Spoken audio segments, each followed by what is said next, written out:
هاد اللقطه شفناها تعاودت بزاف د المرات هاد العام. تقدم فيها تصويبه، الله الله المحاولة، الله الله الله، ولكن خاطئة. التصويبة القوية يا رب.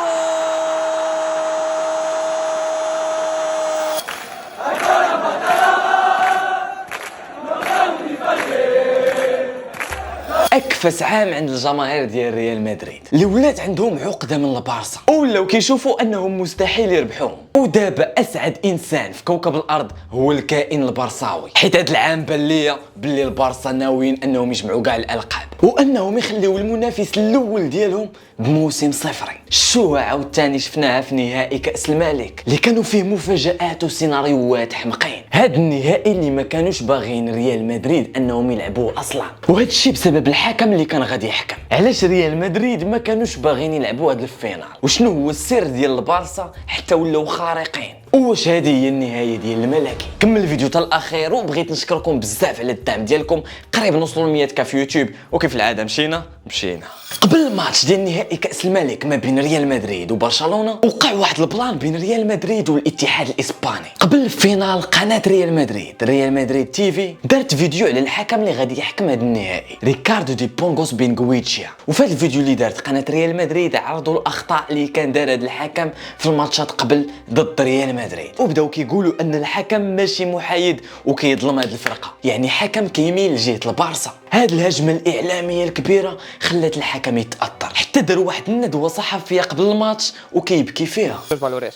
Y no hay derecho, lo que estamos pasando, muchos compañeros y compañeras, no del fútbol profesional, porque esto afecta a nuestras familias, pero sobre todo del fútbol base. قال فيها باللي هو وعائلته تعرضوا لواحد الضغط كبير من هذا الشيء اللي طرا. التصريحات ديالو خلت الراي العام كامل يتعاطف معاه. عاد من بعد غادي تخرج ريال مدريد بواحد البلاغ اللي كيقول ان هاد التصريحات اللي دلا بها الحكم ماشي مقبوله، وزادوا على هذا الشيء لغاو جميع الانشطه ديالهم قبل الماتش، بحال التدريب بحال المؤتمرات الصحفيه، وهذا الشيء داروه كنوع من الاحتجاج. وطالبوا من الاتحاد الاسباني باش انه يبدل هذا الحكم في هذا النهائي، حيت قالوا انه ديما في كاع المباريات اللي حكم للريال كيبقى يظلمهم. ولكن الاتحاد الاسباني رفض هذا الطلب وقالوا باللي هذا الحكم هو اللي غادي يبقى وهو اللي غادي يسير هذه المقابله وباللي تيقين فيه. وبالرغم من هذه المشاكل وهذا التوتر الكبير، ريال مدريد في الاخر قرر انه يلعب هذا النهائي احتراما للجماهير ديالو وللكره الاسبانيه. والبارسا من جهه اخرى زادوا رقم قياسي واحد اخر وفازوا بالكاس الاسبانيه، تخيل معايا المره 32. المهم البارساويين كونغراتيليشنز بفضل واحد القذيفه خرافيه واعره ديال المدافع الفرنسي كوندي. كره من تمريره كانت غاديه لابراهيم دياز وواش حط معاها تلقى صاروخ مسخوط الوالدين. لكن خاطئة. التصويبة القوية يا رب.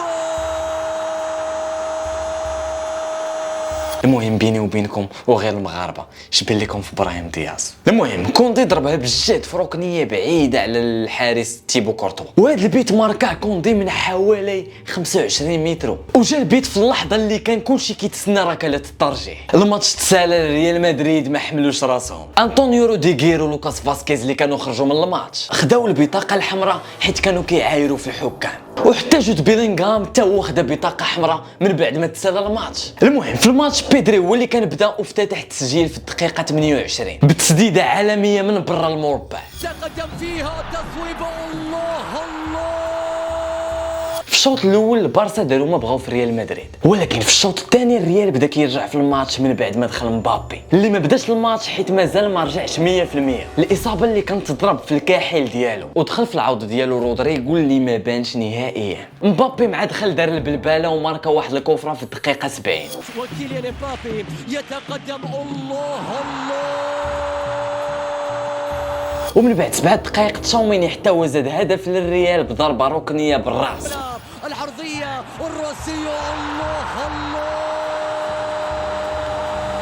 وهنا كانوا الجماهير ديال ريال مدريد رجعوا الثقه ديالهم في اللعابه وقالوا بلي راهم ممكن يخطفوا الكاس من البارسا وما يخرجوش بموسم صفري. ولكن فيران توريس رجع بهجمه معاكسه في الدقيقه 84. في المكان المحاوله، الله الله الله. هنا الماتش غادي يدوز للاشواط الاضافيه وكلشي كان كيتسنى البيلانتيات، وعلى غفله جا الهدف ديال كوندي اللي سال الماتش وقتل الماتش بهدف ذهبي. هادشي اللي خلى البارسا يفرحوا هاد العام بهاد الكاس، وزاد خلاهم يحلموا باش انهم ياخذوا الثلاثيه هاد العام. هاد الرباح غادي يخليهم يدخلوا بمعنويات طالعه في الماتش ديال الشامبيونز ليغ ضد الانتر، وكيتصدروا دابا حتى لا ليغا بفارق 4 الاهداف فوق ريال مدريد. البارسا دابا ربح الريال في 3 ديال الكلاسيكوات متابعه، ربحوا 5-2 في كاس السوبر في جونفي و4-0 في الدوري في الكلاسيكو في اكتوبر. الخساره ديال الريال الصراحه زادتهم الم، خصوصا من بعد الاقصاء ديالهم من ربع النهائي من تشامبيونز ليغ ضد الارسنال. وممكن يكون هذا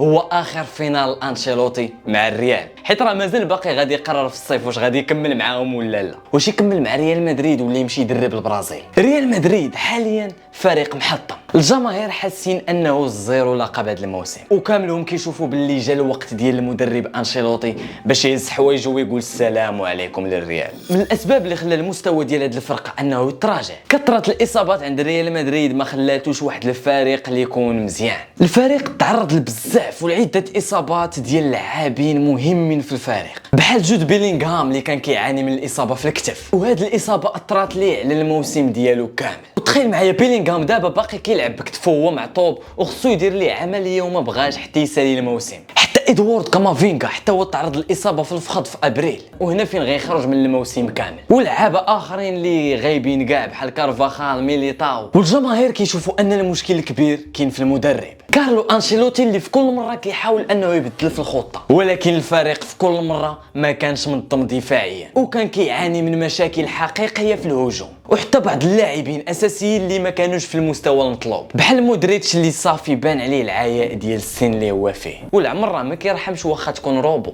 فينيسيوس جونيور حتى هو اللي تراجع المستوى ديالو بشكل كبير وما بقاش كيشكل ديك الخطوره اللي كانوا كيشوفوه بها المدافعين. والسبب الاخر هو البروغرام الكثير ديال الماتشات، الجدول المزدحم ديال المباريات خلاو اللاعبين يعانيوا من التعب والارهاق، خصوصا مع المشاركات في عده بطولات، وكل 3 ايام كيلعبوا الفراقي ماتش. هاد العوامل كاملين خلاو ريال مدريد يخرجوا من دوري الابطال ويخسر نهائي كاس الملك، ودابا الهدف اللي كاين هو التركيز على الدوري الاسباني اللي هاربه فيه الصراحه البارسا وما بقاش بزاف باش يسالي. في نظرك واش الريال قادرين انهم يعتقوا الموسم ويخطفوا لا ليغا وما يخرجوش موسم صفري؟ جاوبني ضروري في التعليق، ما كرهتش نشوف الراي ديالك، وخلي معك شي سبسكرايب الا كنتي جديد في القناه. هادشي اللي كان معكم اوتي، وكيف ديما تشاو.